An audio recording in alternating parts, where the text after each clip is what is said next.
Well, welcome to Glimpses Coffee House once again. Thank you for coming out tonight. And what's so important about this is our local elections are really the backbone of America, because we get to choose who goes to the state level, who goes to the council, who becomes the mayor, and then eventually who goes to Washington, D.C. You and I get to be involved in that on this level, and it's really important. So we want to welcome Mike Hudson, who's running for California State Assembly. Thank you. Thank you.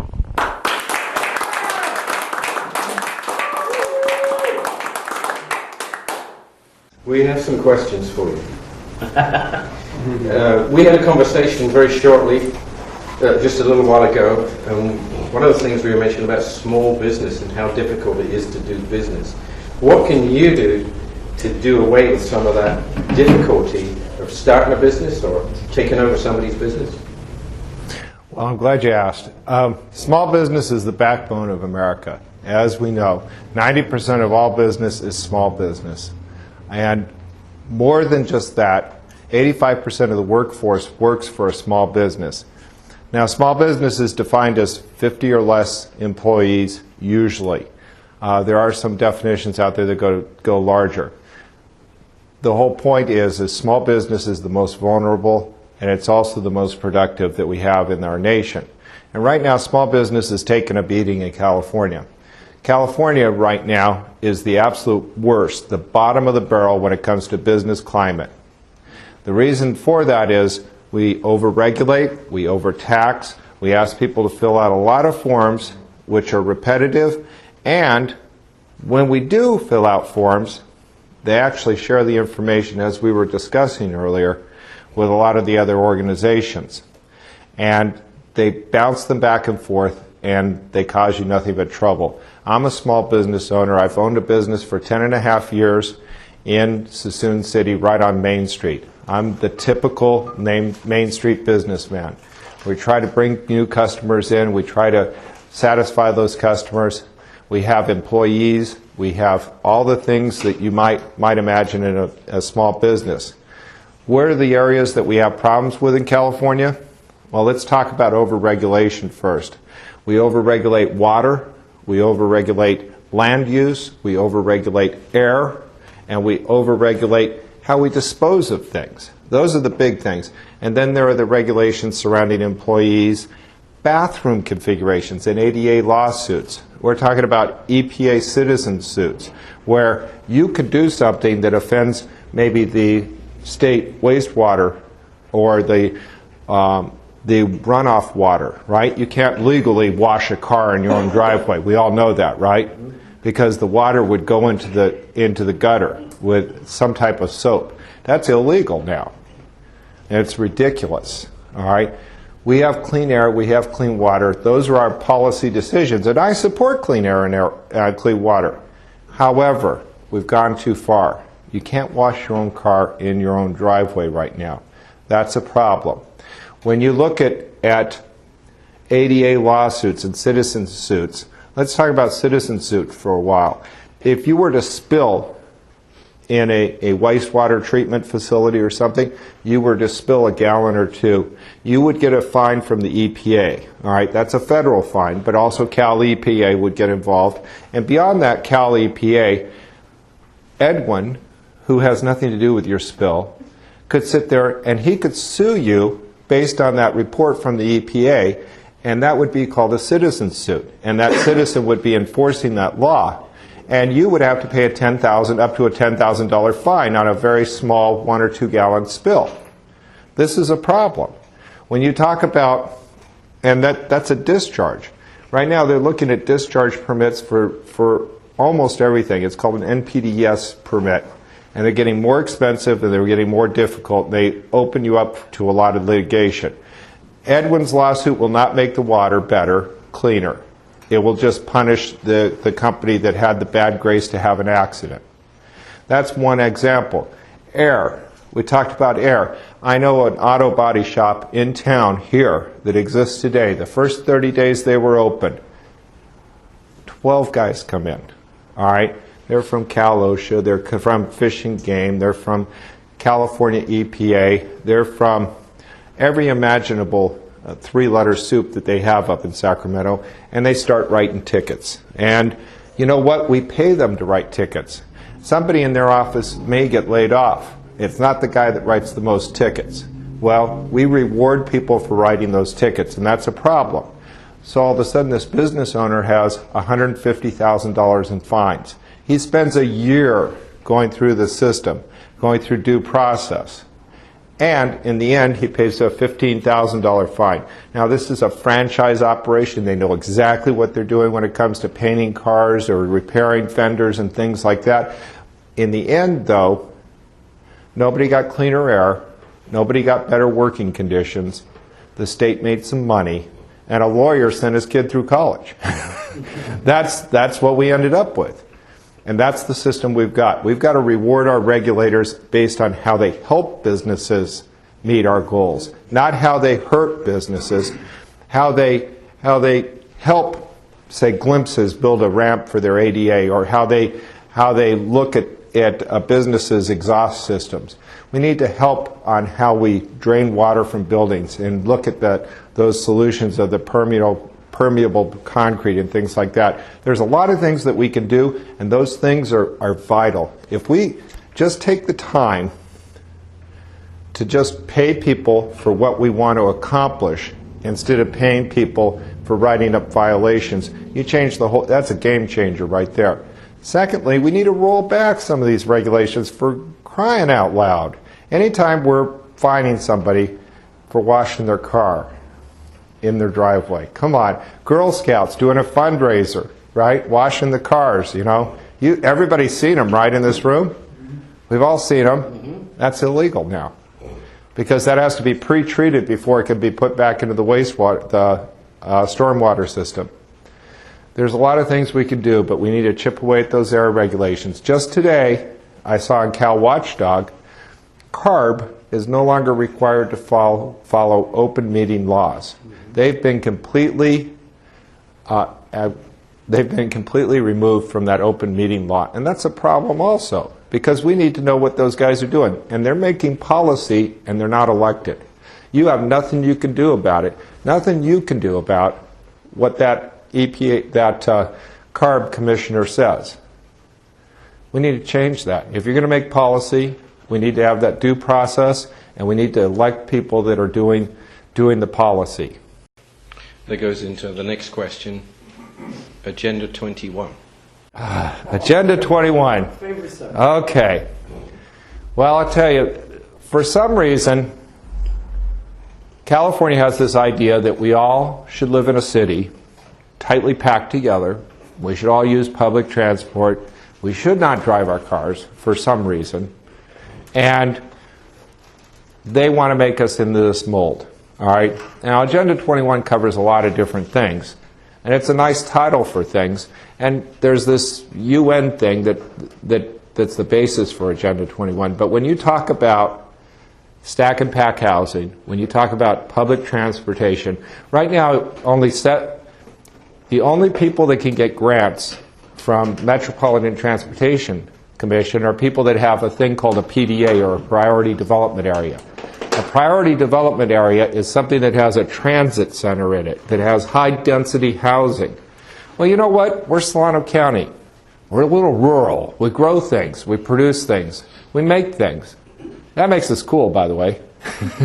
But more than that, we're not San Francisco. We're not Oakland. We're not in the business of stack and pack housing. I want to have a backyard. I want to grow a garden. Some people want to have a big backyard. That's their right. We're Americans. Just because you think that we should all use public transportation is very nice, but it's not what I want. I bought a house out here, and I think that it's my right. If I want to drive my car, that's my right. All right? The whole idea right now is to change the way America thinks about land use. And we need to think about that, because land use is probably the biggest fight that we're ever going to have. You know, our forefathers fought for a lot of things. And we'll talk, I'm sure, about Second Amendment somewhere along the line. But one of the big things was the ability to expand and to grow. And we need to keep that ability. You don't have the right necessarily to tell me what I can buy, where I can buy. If it's my piece of property, who are you to tell me what I can build there? And that's the problem. That's the real problem. And right now we encourage people with grants and all sorts of funding mechanisms to do these things like the stack and pack house. Oh, we're going to build, it amazes me, we build on the third bridge going to Lodi. There's a bike path over that bridge. Okay, bike paths cost $300,000 per square feet, all right, per square foot. We've got a bike path on the side of the road, Highway 12. Now, I've only seen one person ever ride their bicycle on Highway 12. It seems a little counterintuitive to be out there riding a bicycle on Blood Alley. But we are building bicycle and pedestrian trails all over. And that's part of the problem, too. We can't fix the roads that we have. What business do we have building a new bike path or building a new pedestrian trail? Let's fix the roads that we got. Let's take care of what we got. We've got an awful lot we got a big mess in the state. We need to clean it up. High-speed rail.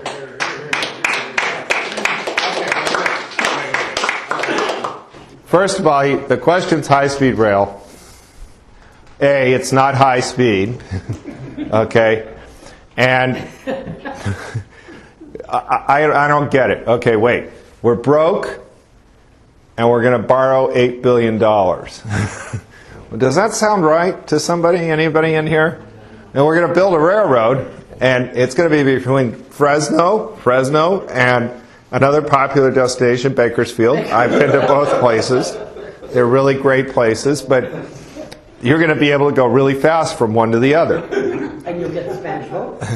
We're going to ruin a lot of good farmland for that. We're going to do a ton of EIR laws, and we're going to do a whole bunch of lawsuits. And they tried to exempt it from the EIR process. What does that say to you? First of all, if they're going to exempt this project from EIR, but you're not going to exempt everything else. Well, Walmart has to do it, or Glimpses has to do it, but this is the governor's pet project. We can't exempt them. Well, if you do a selective enforcement of the law, I got to tell you, I got to cry bullshit on that one. All right? That's a fact. But here's the whole deal, though. You're going to put it on existing track, which is rated at 50 miles an hour. You're going to put it 20 stops in there. Okay, 5 minutes per stop, 20 stops. How long is that? That's a lot. That's an hour and a half just in stops, right? Where are there stops between Fresno and Bakersfield if you want to go? Have you ever been to Weed Patch? Pumpkin Center? Joe Romano's corner. I forgot. Porterville. I love Porterville, actually. That's the other thing they're going to have to build, right, is stops. They're going to have to build stops. They're going to build transit villages. Come on, transit villages, so we can have stack and pack housing in the Central Valley. Because it's important, if you're in Madeira, to live in a 20-story high-rise, okay? This is your tax dollars at work, and you ought to be pissed off about it. So we got a choo-choo that's going, why are they doing it? That's the real question. Why are they doing it? It's a jobs program. They want to stimulate the economy. But instead of letting business stimulate the economy, we're going to take a direct thing. We're going to borrow money. And when you borrow money at the state level, my God, first of all, who's dumb enough to loan it to the state of California? Second of all, you're going to borrow this money. You're going to pay back 2 or 3 times the actual principal of it. And thirdly, you're going to say you created all these jobs. Well, what happens when you finish construction? Well, you still got the same problem. And now you got to maintain a train that won't make money. So, oh, and by the way, I'm sorry, you and I and you and me and Paul, we probably won't be around to see it finished because it's going to be finished in 2030, 2035, 2040, somewhere in there. I'm going to be here? We're not going to be here. So this is all for our kids. And what exactly is it doing to our kids? For our benefit, we are burdening our next generation. And that's the problem, too. High-speed rail.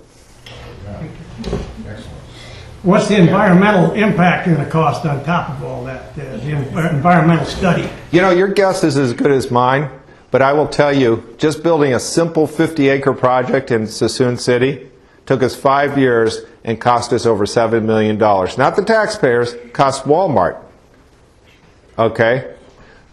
That's just a 50-acre, one little spot thing with some fairy shrimp, right? We had to prove, this was cool. U.S. Fish and Wildlife came to us and they said, prove that fairy shrimp don't live there. Well, wait a minute. You know, I took logic once upon a time. And you can't prove the non-existence of something. There's just no possible way to do it. You can't do it. Fairy shrimp. Prairie shrimp. Fairy shrimp. Fairy shrimp scampi. Fairy shrimp. Sorry. They have that at lobster. How much is still owed in Suisun, and what is being done to bring in business in Suisun? Those are two very distinct questions.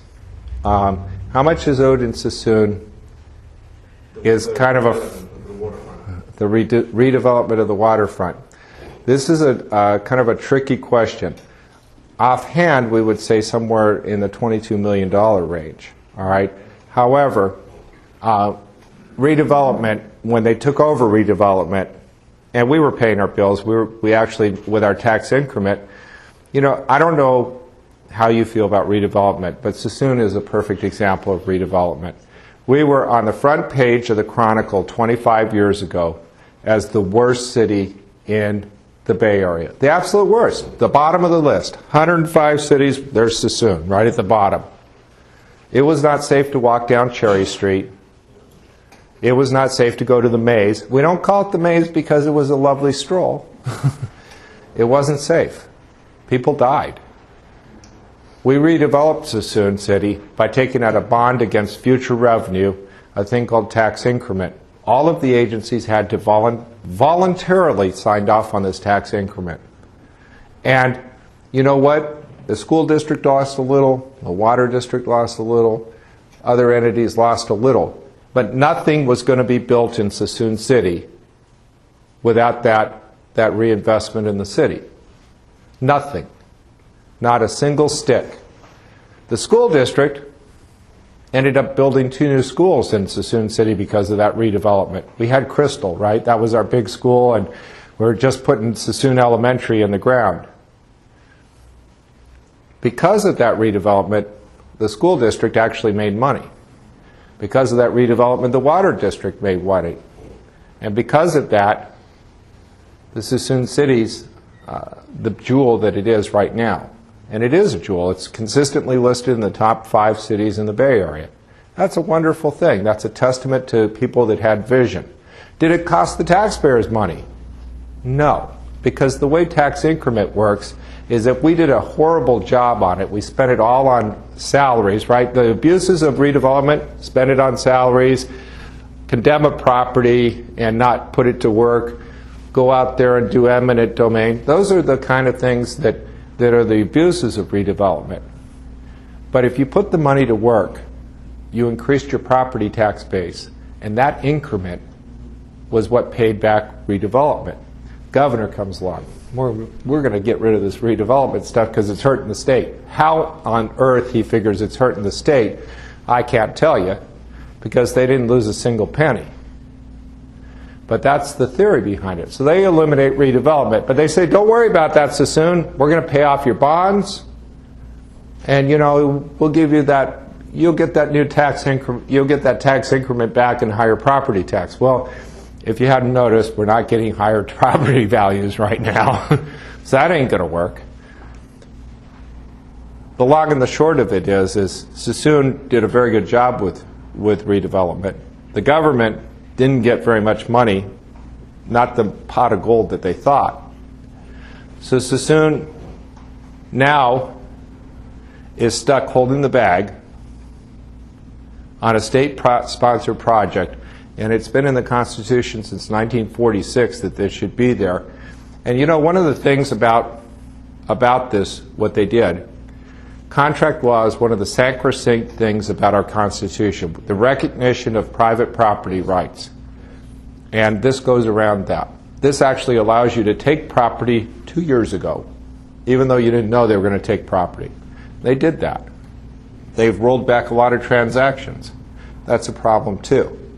Sassoon City still owes some bond debt, but right now the state of California is supposed to be paying that bond debt. We shall see. We shall see how that turns out. When it comes to doing business in Sassoon City and bringing Sassoon City business, that's what I'm good at. I'm going to tell you a story. Probably shouldn't tell you the story. I'm going to talk about fireworks. Okay? We, at one time, did a knee-jerk reaction, and we banned fireworks in a lot of the cities in Solano County. Well, we just brought them back in Sassoon City. And the reason we brought it back is that we can sell those fireworks, we can make sales tax, the city can make money. Nobody puts a gun to your head and says you must buy fireworks. Nobody does that. So it's something you voluntarily purchase, city gets some money, it's going to finance our fireworks next year, tax-free by the way. From now on we're tax-free completely on our celebrations in Sassoon City.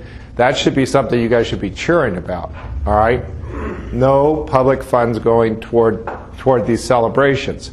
Fireworks are going to pave the way, and they did. And not only that, my Little League, my Titans, my BID, they all made a lot of money too. And the kids got to do some of the diversion programs that they need. It's a wonderful thing. That was one of the business-friendly things. I've worked with other businesses. I've brought probably 20 businesses to the city over the years. And I love bringing business to the city. And you know what? The city wants to see sales tax generating business. I'll be honest with you. That's what the city wants to see. But you know what? You bring your business to my city, not only will I tell you where you can put it and help you out with that, and if you want to put it on the edge of town, we'll help you with that. We're working with the developers. Right now, Sassoon's pretty much landlocked. We got a marsh on one side, Fairfield on the other, and an air base out there. We can grow up and down 12. That's about it. Very limited growth we can do, but we do some infill. And every person on the Sassoon City Council is an ambassador for business. Unfortunately, not every Sassoon City Councilman is an ambassador. I am, though. And we've gone out there, we've brought in everything from restaurants to people that serve sandwiches. And we love doing that. We have a new business called the Shared Spoon. We're doing a joint fundraiser with them August 9th. You can buy a meal for $30, and some of that money will go to my campaign. That's a wonderful thing. Little commercial advertisement there. But anyway, Shared Spoon's a great place. They have some wonderful food. Where are they? They are right over there by It's a It's. Okay? But one of the things we do, there was another problem recently, and I'll tell you about business friendly. Business friendly is not just attracting new business, it's taking care of the business you've got. A lady who is a large property owner in there came to me and said, look, they're charging me $6,000 a year for these assessment districts. What's going on with that? So we ended up going through the city process and things, and holy cow, the city made a mistake. Never happens, right? No. But I was able to fortunately get her an $11,000 refund, get her out, taken off that tax roll, and that saved her business. Because you know what? That's a lot of money. That's a lot of bucks just to exist in a certain way. We're working with other businesses out there, bringing them in and attracting them. And that means that sometimes you'll hear me and I'll sound a little bit like a commercial, but we need those businesses in Sassoon City. Sassoon City needs more restaurants. Sassoon City needs another hotel, by the way. Anybody want to develop one, just come talk to me afterwards. But we're also working on some new concepts out on the east end of town. And hopefully in a few months we'll have a great announcement for you. Anyway, I'm a business-friendly guy. Sassoon's doing everything we can to bring those businesses in, and I don't care what business you have, you're going to be welcome in my city. Thank you.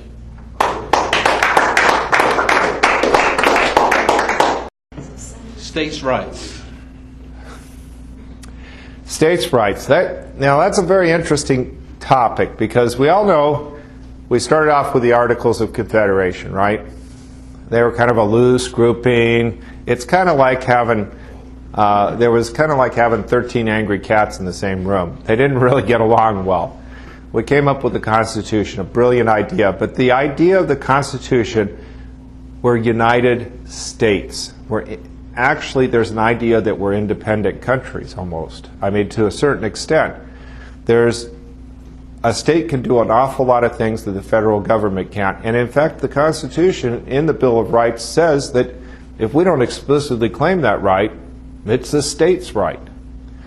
And that's an important right.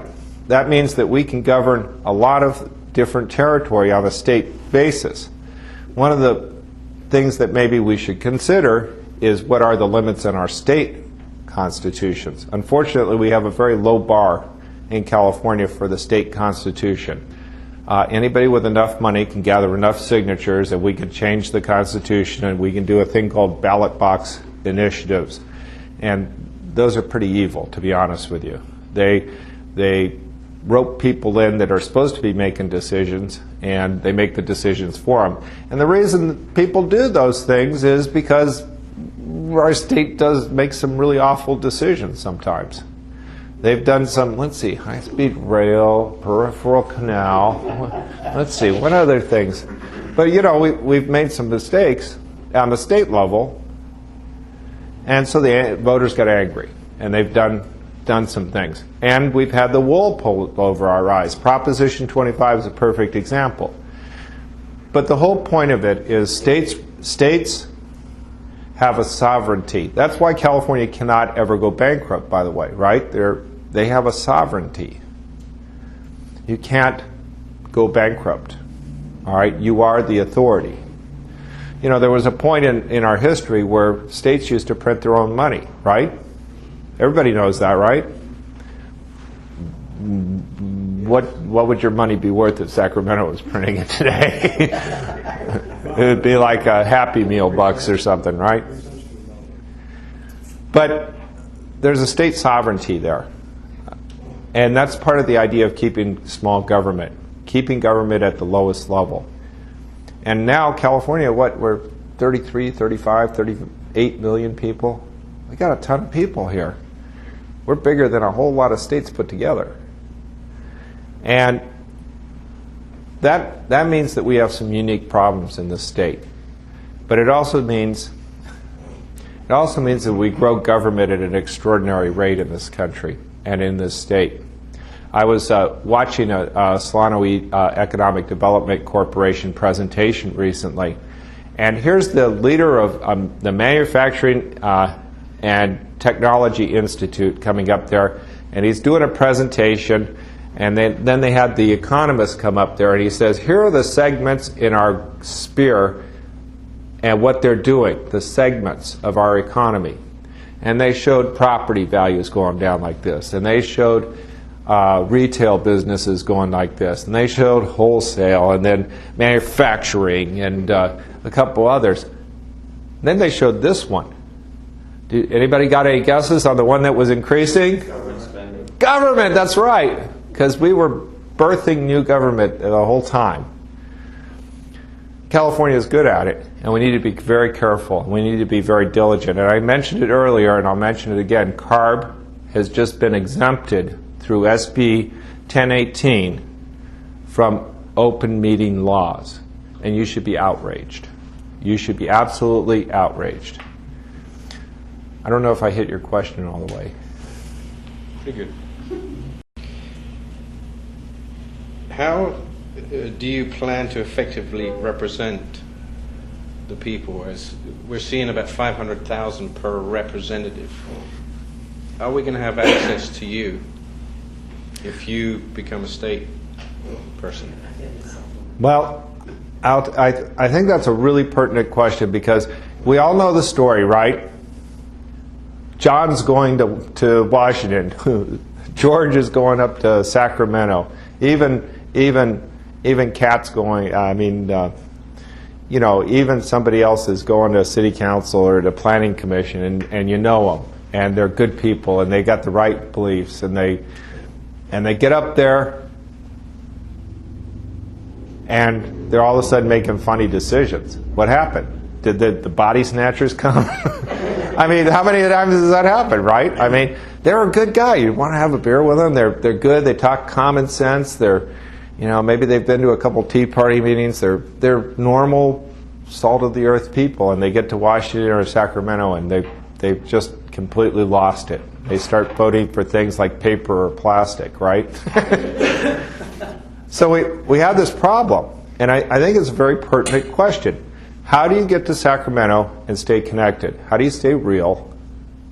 And how do you not get swallowed up by the party system? Right? That's the real question. That's a tough one. We'd have to go to freaking fire. Well, you need to. And I was in front of the Modified Motorcycle Association last night, and they asked me this very question. And they said, well, why do you care about us? Because they're bikers, Why do you care about us? Why do you come speak to us? And I said, well, I speak to the Farm Bureau, and I speak to the small businesses, I speak to the NRA. But you know what? I didn't make the Sierra Club this week. And here I am. I'm in a suit, right? I got my jacket on. I got my red tie. I'm looking good. And they're in their leathers. And it was quite it was quite interesting because I said, you know what? I'm here because I fit in. We share common cause. That's the truth, though. We share common cause. The whole point of it is you need to hold me accountable. You need to see me come back here in a year after you elect me and say, well, hey, Mike, what was up with AB 1485? Why did you vote that way? Because that's going to happen. Of course, they don't need my vote up there in Sacramento. You know that. They don't. They don't need my vote at all. Because, there's a Democratic Party out there, and I hate to say it, we're not party people. But on the other hand, right now, everything's swinging one way up there. And they don't even have to show the other side what they're passing. And that was because of Prop 25. Because now we can just make it a trailer bill on an appropriations, and a simple majority passes it. You guys, maybe not you guys in this room, but you guys voted for Prop 25, and you might as well have put a hole right in the back of your wallet. I mean, I want you to think about that, because now there is not even a speed bump there to prevent anything from happening. There's no or else to we're angry with you and we'll do this. There's no or else there. You're not going to vote out the majority. So how do you become effective? How are you effective once you get to Sacramento? You're going to have to find common cause with people. You're going to have to get them onto your side. You're going to have to network. And when you can do those things, and when you can say that, hey, I know Doris, I know you're very conservative, and Edwin, I know you're not so much, but but we both agree that the peripheral canal has got to go, and we put you together, okay? And we form our coalitions, and we work that way, because you're going to have to compromise. You're going to have to work across the aisle, because you know what? Republicans are not even a speed bump anymore. When we vote on issues, quite often you read it and it's actually flipping on us. So when you vote on this, it actually means the other thing. Yes. That's correct. Because they're so well written by lawyers that you think you're going one way and you're actually going in the opposite. How can you communicate to us? How can you network with us and say, look, this is what's going down today? You email everyone in this room. We email all our contacts. With the information that you give us, we can say, okay, this is really what that means. You know, I think it's all about... Reagan did that. Reagan did it. They said, there's no way you're going to get it through. He would go to the media and be transparent and say, look, this is what we're doing in government. That's what we're looking for. When we look at you, we're saying, okay, transparency. Mike, how are you going to communicate to us what you're doing up there? Then we can support you. Well, and that's what I need to do. Because you know what? Once you get up there, you're by yourself, or you're with your party, or you're with your caucus, or you're with this, or you're with that. But you got to have that touch base with the people. And it's the power of the people that actually will get things moving. If you guys can come up there and support me in a hearing where I'm trying to turn back some carb regulation or trying to neuter the EIR process, I'm going to need people to come up there and scream and raise hell. That's what I need from you. You elect me, but you need to stand behind me once I'm there. Because if you abandon me, well, I'm going to A, look pretty dumb, B, I'm going to get unelected, and C, you're not going to get your goals accomplished. We need to be able to work together on all the way up and down the ladder. It's very, very important. You support me, and I will support you, because you know what? It's not about just getting up there. It's about how do you pass good laws, and how do you fight against bad laws. So I'd like to open it to the floor. There's a movement on to repeal the death penalty. What are your thoughts on that? You know, that's a really tough question. I'll tell you a couple of things about me. First of all, I'm Quaker, okay? And Quakers are generally anti-death penalty, although that isn't our freedom to think about it, all right? I am a pro-life person. So I'm really kind of against the death penalty. For the most part, we spend a lot of money. There's a particular place, and there are particularly heinous crimes out there that happen. Unfortunately, if you look at the statistics on where death row end up, and the people that end up in death row, very few people that look like me end up there. And we have a problem with equal justice and equal protection under the law. And you know what? It's costing us a whole lot of money. Now, I'll tell you, I have that whole vengeance thing inside my heart in there. I hear about people who've done the most whacked out, silly, stupid, heinous, offensive to God and creation crimes. And my gut thinks, man, we really don't need this person.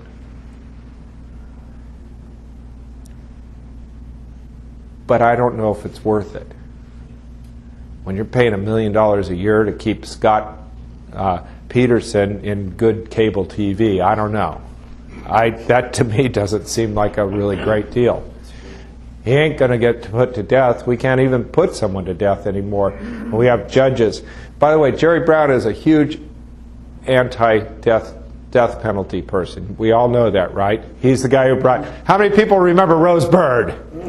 Come on!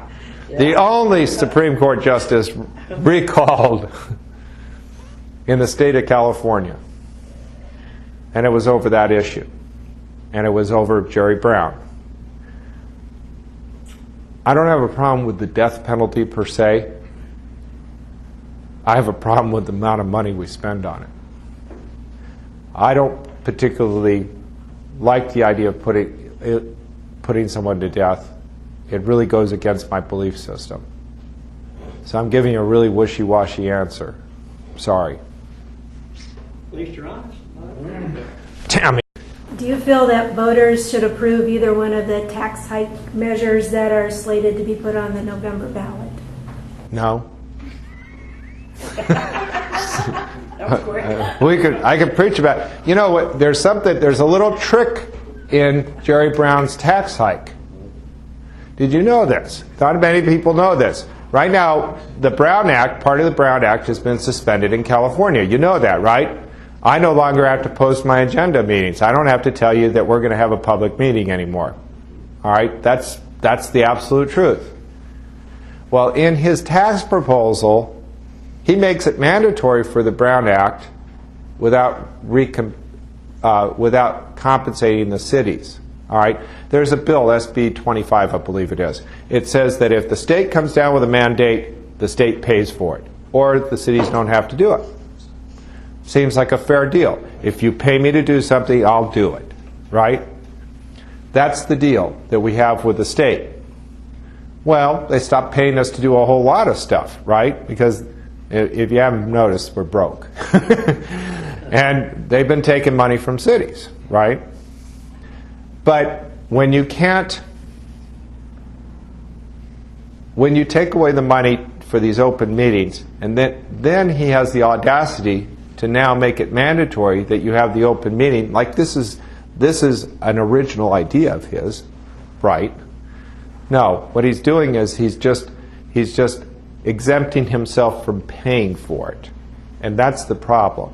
The state's hard up for money, and they're going to hit your business, my city, your police force, for whatever pennies and dimes that they can scrape together to pay their bills. And it's because of their bad spending, not ours. So I expanded on the no. Next. Yes? So the California budget is really hosed. What are your ideas as far as what do you cut to start balancing that? We're going to talk about the budget because the budget, first of all, they've told you that the projections are down here. Well, we made a lot more money than we did last year. But they didn't tell you that, did they? No. Because that doesn't justify their takes, right? They cut the school budget, though. Thank you, Jerry. All right? And they gave it to social programs. Thank you, Jerry, again. All right? Now they say we have a crisis, and if you don't pass my tax initiative, I'm going to cut the schools again. Okay? But our budget actually took in more money.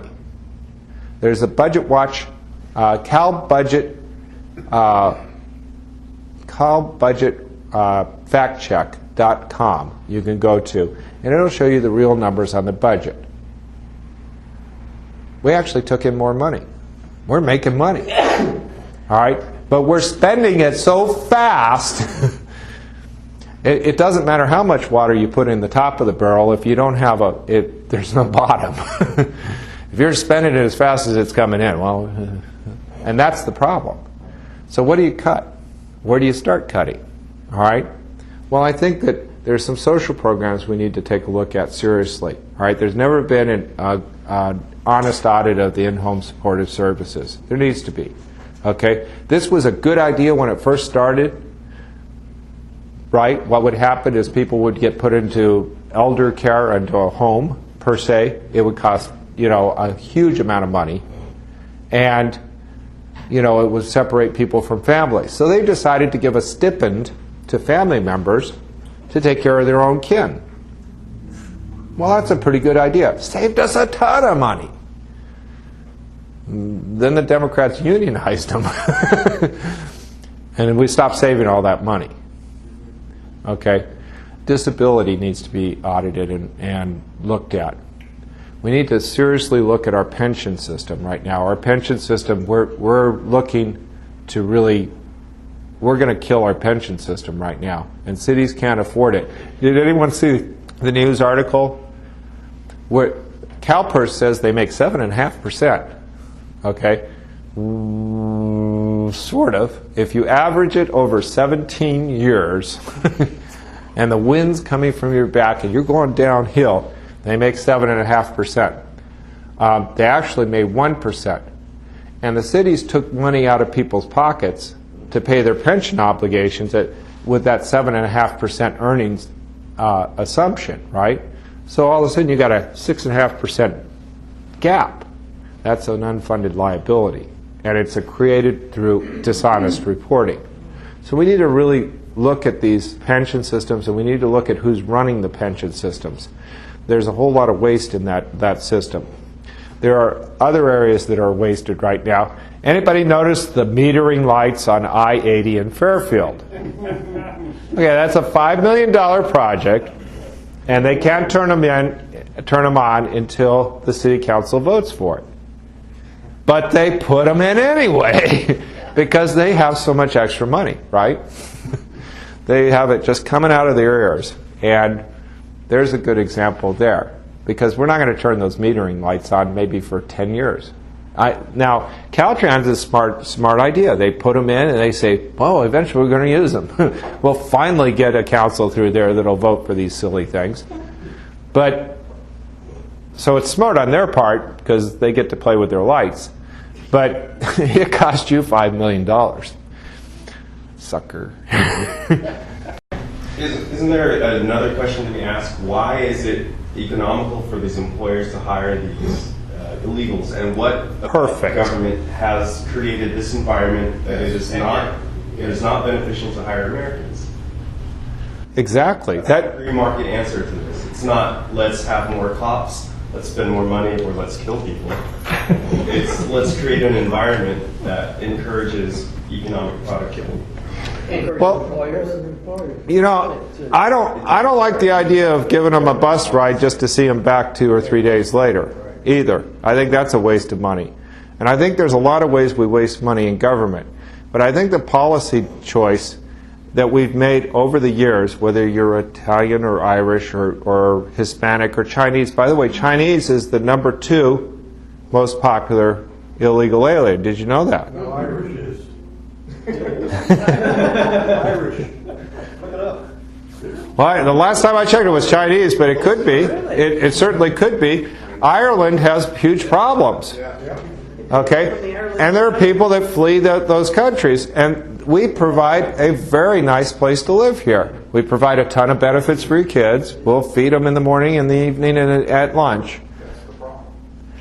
Well, you know, I don't want to create a bunch of kids, though, that can't read, because they might stay here, unfortunately. All right? They came over here illegally. That's a problem. I agree with you. I didn't have the benefit of making them. I don't want to have to pay. I don't want to pay for a lot of people that we're feeding. And they didn't. They objected when I put the 11 people on my tax return. I agree with you. But Pleasure of making them. I love that. I think that's perfect. I like them too.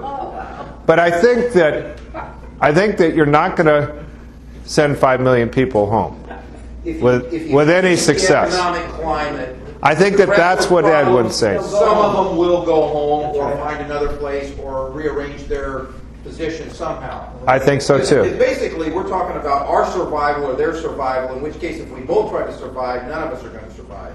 Okay, so if we allow this to happen, what's the next immigrant's going to come over and take advantage of us? Well, no. We need to build that wall, and we need to get that wall functional.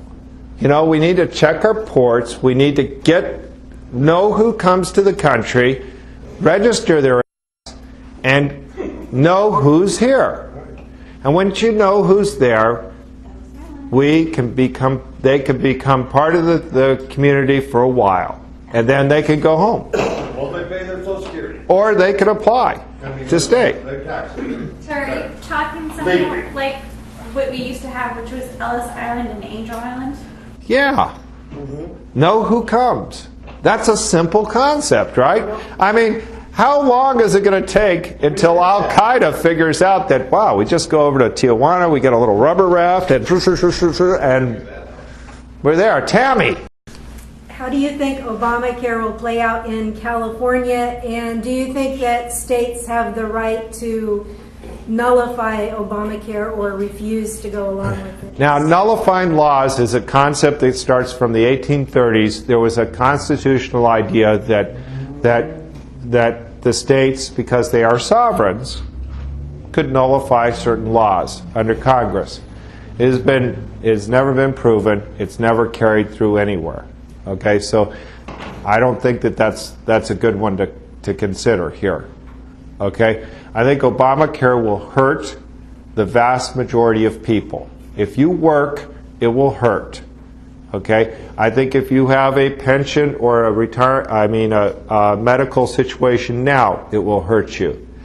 If you are homeless, if you are on the lower end of the economic scale, it might help you. You'll get to wait in the line with the rest of us. The illegals will get there first. I mean, they'll benefit the most. Well, they got more time on their hands. They're out working. But the point is most of us are going to be hurt by this. We're going to get reduced services. Okay, it's going to cost us more. and of course it's a tax. All right. No, it's a penalty. Well, it's both. I want to ask you something though. If I can draft your 18-year-old son to go fight wars, okay, and potentially give his life because his number came up in the fishbowl, you remember that, all right? That kind of makes Obamacare look a little less, right? I mean, they literally could draft you, you're in the Army, you're going to Nam, right? How many remember that? Right. You're going to Nam. Okay? That was the issue 40 years ago. Today's issue is they're going to make me pay for health care. Doesn't rise to the same level, believe it or not. Of course, back then, we didn't have some sort of crushing world conflict, right? It wasn't if we lose this war, it's the end of the age. You know, Mike, I appreciate your answer, but it's in my estimation spurious. That's like the guy who's standing up to his... No, it is spurious. You're absolutely right. Standing in his waste to manure, and he says, I'm better off because I'm not up to my nose like the guy over here in the next farm. I agree with you. I choose not to stand in it at all if I can get away with it. But, you know, I'm running for state, okay? I can't do anything about the silly law that we're going to hopefully repeal in Congress, all right? I can't help that. I can't change that one iota. All I can do is make sure that California gets represented the absolute best I possibly can with free market principles, right? And not too many boards and commissions and, you know, healthcare czars or whatever in California. And you can see this coming, right? You know that. There's going to be some sort of healthcare czar or something or other. I'm meeting with the hospitals in a week. We're going to talk to the hospital CEOs. We're going to get their cut. We're going to see what we can do there. I'll be honest with you. I don't know all the answers there. But I can tell you, you're up to your waist in shit. You absolutely are. Go ahead. Speaking of force and Obamacare, what's your views on the Second Amendment? I got an A from NRA, an A from California Rifle and Pistol, and an endorsement from Gun Owners of America. Not only that, they soaked me for $100 this last weekend at the NRA dinner, and they soaked me for $400. She bought a wooden duck. That was a bargain at $350. Go ahead, Dave. So how do you differentiate yourself from your Democrat opponent? Okay, first of all, you know, on a human level, we're just two guys. And that's where it about stops. I believe in a free market system. I believe in gun ownership. I believe in the private property rights. I believe if you want to drive your gas guzzler, have a good day. You know, I believe that you have the right to make mistakes. You have the right to drive without a helmet. I believe that you need to take personal responsibility for your life. I believe that this is America and you can succeed here through hard work. I believe that in clean air and clean water. But I also believe that taxing yourself until you lose all business is not the way to get to clean air and clean water. I believe that government has to work harder, stronger, faster, smarter if we're going to save this state. I believe that hard-working government needs to get the heck out of the way for business. Let business take the reins. Let business go forward. Let business drive that economy. Because you know what? When our economy is booming, we don't have a problem with our unemployment, our foreclosures. We don't have that crime problem. Kind of gets a lot more muted. We don't have that budget problem. When we're making money and everybody's working, right now 1 out of 6 people are unemployed in this area. 1 out of 4 people are underemployed. We got to get them back to work. And I don't mean that the government should hire them. I believe the government needs to stand out of the way and let business charge on through. Let the economy take care of this. Let business take care of this. And we'll be fine. We'll protect families and communities. How? Put them to work. You know, it was a wonderful thing. I'm talking to this guy in the manufacturing thing, and we're talking about the factories we used to have in Los Angeles. And in Los Angeles, we didn't used to have a big gang problem. Because you know what? When you got out of high school, you worked for the tire company. And you made good money. You got a boat, maybe a cabin. You got a girl who became a wife, who became a mother. And you know what? There was no time for a lot of that spurious stuff, that adolescence, that too much time on your hands. Well, we don't have a factory anymore. We don't have the GM plant in Van Nuys anymore, right? We don't have those things. Why? That's because we got air and water regulation. We got clean water, no business. Clean water, no business. We need to work on that. We need to strike a good balance there. We want clean air and water, but not at the price of our communities, our safety, and our prosperity. Every year there's some sort of legalize marijuana, regulate marijuana type bill or law that's on this ballot or whatever. What are your viewpoints on the whole legalizing of marijuana industry? I have mixed views on marijuana legalization. On the one hand, it tends to benefit drug lords in Mexico if we were to legalize it. On the other hand, the free market system should.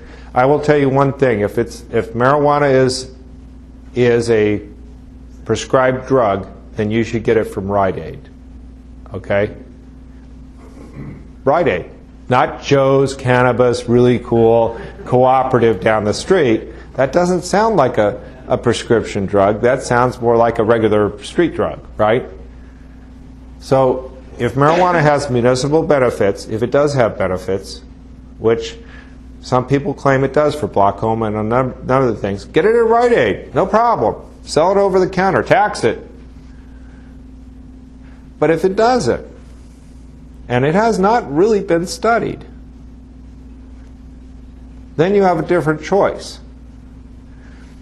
But if you're going to have if you're going to call it a drug in California, a prescribed drug, then prescribe it and sell it at Rite Aid. Doris. There was a time not very long ago when you couldn't buy marijuana leaf, but you could buy the resin, and you had to buy it through the hospital, and it was specifically for appetite control, for cancer patients, etc. I don't know when that stopped. I don't know how it has progressed to where they want to be able to grow plants, and the more you give the opportunity, the more they're going to find ways to populate the entire country, with it by some legal loophole. So my personal opinion is I'm not in favor of legalizing it. I like Joe's down in the corner. Okay. So incumbents rarely get voted out of office in California. So whoever wins this election, we're essentially giving them a career for as long as they want it. So why should we vote you and give you a career for as long as you want it? That's right. That's what you should tell people. He will no longer be vice mayor. We're going to move him down the line. That's a horrible piece of reasoning. Kick the can. You should vote me in, first of all, because the other guy didn't even bother to show up here. And if you think he's going to do better in 4 years, or 2 years, or 12 years, or 10 years, you're mistaken. He didn't show up the first time. What makes you think he's going to show up the second time? I showed up. You know where I live. Most of you got my cell phones. I don't have a problem with you coming to my office and telling me I'm full of shit. I will tell you, though, I'm going to make some special chairs for my union friends. Beanbags, yes. It's very hard to be intimidating when you have a beanbag you're sitting in. I can just tell you, today's choice is a simple one. The guy didn't show up, so it doesn't bode well for your future if he wins. I showed up. Yes, sir.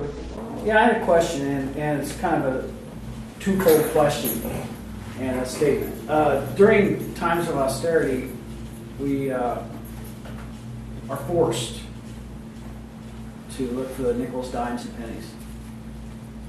And it makes a more robust accounting system. happens in business. Tough times make you stronger. And I believe the tough times right now are forcing us to look where money is truly going. The question I have, from what I understand of government, a lot of times when we budget, we have a budget, and it's basically, I've got this much money, if I don't spend it, it goes away next year, quite possibly. It'll be reallocated to somebody else. So there's a lot of times a mad dash to use up the budget. Have they ever looked at going to just a zero-based budget where everything has to be like you would in business? Because I was a general manager in a business run, pretty good-sized company, and that's what we did because it was for profit. The problem that we have, though, is the state pays the cities. The income that actually comes into a city doesn't come from the front counter, right? It comes from sales tax that washes through the state, sales tax that washes through the county, property tax that washes through the state, property tax that washes through the thing, and then we get a thing called TOT, that's transit occupancy tax. Right, there's only about 4 sources of income, maybe 6 sources of income for a city, and all of it comes from the state, and they kind of pay it on a schedule. And so they're going to give you a pile of money in June, and they're going to expect you to be around in November. Okay, when they're going to give you the next pile. So you don't have the same cash flow, first of all. And I want you to think about something also. A lot of people say we should run government like a business. Well, I got a bit of a problem with that because government is not a business. And I don't need CARB or the EPA making money off me, showing a profit. God forbid they already try to do that.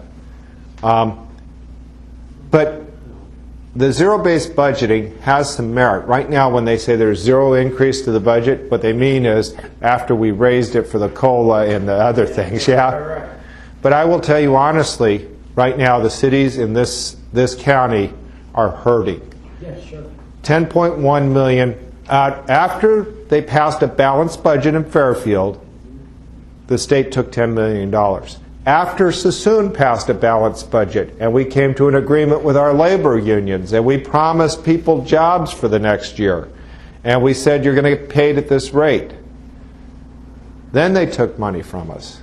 And Vacaville, and we know Vacaville, Dave works for the city of Vacaville, we got a budget, and then 1484 came by and it took a whole bunch of money, 2.8 million from Vacaville. Brentwood, 500,000 after we balanced our budget. So those budgets, we worked really, really hard. That's probably the hardest thing you have to do in a city government. And the state can pull the rug right out from under you. So budgeting the normal way just is not going to cut it. You have to plan a long term. You can plan on inflators. You can plan on property values going up or property values going down. There's a wonderful model that Brentwood uses for a 10-year plan on their budgets. But it's a little bit of a fiction, too, because if the state just all of a sudden says, oh, you had 500 grand, now it's mine. That really puts a hole in things. And so you have to have a certain flexibility, and you have to kind of stash money away. There's nobody that's fat in any of these cities anymore. None. And you're going to be lucky if another Solano city doesn't go bankrupt soon. Right now, today, Compton was the city of the day. They're considering bankruptcy. Scranton is paying people all minimum wage now. And we're finding all of these governments that had some kind of shaky accounting practices. Well, they're no longer, they're going bankrupt. And you're going to see more cities go bankrupt. And the big one might be Los Angeles. Well, Mike, you said that California can't go bankrupt. If these cities in California are going bankrupt, what's going to happen? Cities are incorporated. They're actually like a company or like an entity. A city can go bankrupt. And what they'll do is they'll restructure their debt and they'll renegotiate their terms. And somebody's not going to be paid. When Vallejo went bankrupt, a good friend of mine lost his business because he had a contract with Vallejo. Well, guess what? Poof. You're out of business, buddy. Tammy, you've been trying to talk to me. Yes, I don't understand the mechanism that allows the state to come into the cities and take the money, and what is the mechanism and how could we change that? Well, there's a couple things. You're dealing with some really complex issues there, but remember that idea of sovereignty. They're sovereign in this state. That state government is sovereign, and they can do pretty much what they want. And by the way, there's no more Republican speed bumps. They don't even have to check with the Republicans. They don't even have to say, here's what it looks like. They don't have to do that anymore because of Prop 25. But you, as a sovereign, they have things like eminent domain. If they can take the property that you're standing on, what prevents them from taking the wallet that's in your back pocket? They're doing it now. You're seeing it all over the place. High-speed rail, you think they're going to give them a fair price for their land, what they've determined is fair price, and if they don't want to sell, they're going to take it. That's all there is to it. And if you can take land and property and money, what's left? I mean, really, I can make you pay for your own health care now. What you've described is a grand recipe for self-destruction. Yes. And it will happen if I don't know if it'll happen. No, it will. It has to. It's an economic. We got a meltdown going down, and you need people like me that will come into there and recognize the importance of business and recognize the importance of private property and recognize the importance of personal rights and freedoms. That's what you need. Somebody. Unless you can do that, however, the end is already assured because with increasing pensions, people retiring, large pensions going on, eventually this thing is an inverse pyramid, and the weight of it is going to drive that wedge right through California and destroy it. Well, just remember, we are the Golden State. We pulled out from the brink of destruction before, and you fool me once, shame on you. Fool me twice, shame on me. We're on 32 right now. Shame on us for a while, but you know we're gonna do all right. We're gonna get people in there, and they're gonna make the right decisions. There's bad news out there, but you know I want to tell you though, we had at one point the tallest building in the world. At one point we had the first freeway. We've had the best freeways. We've had the best transit systems in the world. We've had some of the most unique things in the world were in California. By the way, something like 80% of all venture capital is spent in California. That's incredible if you look at that. Unfortunately, the corollary is only 8% of the total manufacturing is done in California. Once they invent something cool, neat, and fascinating, they build it in Indonesia or Texas or Indiana or Nevada. Is it time? It's time. Okay.